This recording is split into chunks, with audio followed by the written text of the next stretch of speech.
These are unprecedented times for the global economy, and that is an understatement. The pandemic has derailed the global economy by decades. The alarm bells are ringing at the International Monetary Fund and the World Bank.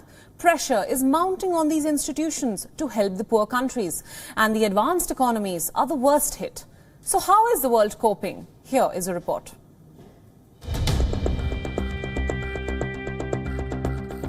In these times, even the most grim economic forecasts show a sense of optimism.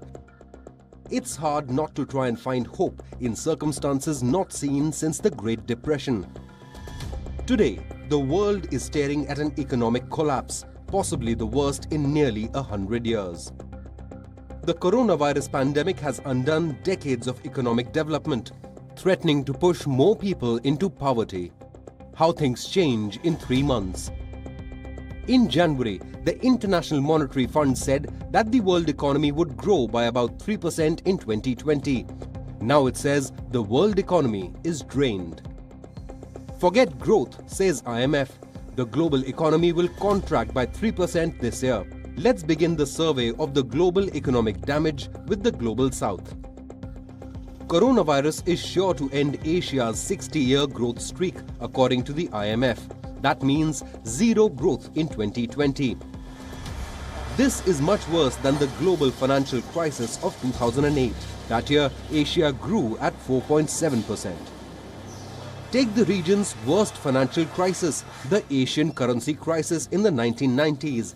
Even then, Asia grew at slightly more than 1%. Moving to Latin America, the IMF predicts the worst recession in half a century. 1 out of 3 people could lose their jobs in South America. That's 200 million people unemployed on a single continent. In Africa, nearly half the jobs could be lost without urgent action. In the global north, the advanced economies are the worst hit. The IMF sees them shrinking by at least 6% this year. That's a negative growth rate. The United Kingdom's GDP could contract by 35% this quarter. A truly global recession is rare. It's on now. Both advanced and emerging economies are in deep trouble at the same time. The total output loss could be around $9 trillion. Who will pay? So far, the IMF has mobilized nearly $8 trillion, but there is a shortage of public finances, especially in poorer countries. Nearly $2 more trillion are required to support developing economies. The IMF has also received over $11 billion as pledge from 5 countries. Japan, the United Kingdom, France, Canada and Australia have contributed. The G20 countries have suspended debt repayments. This will free up at least $20 billion in poorer countries for fighting the pandemic.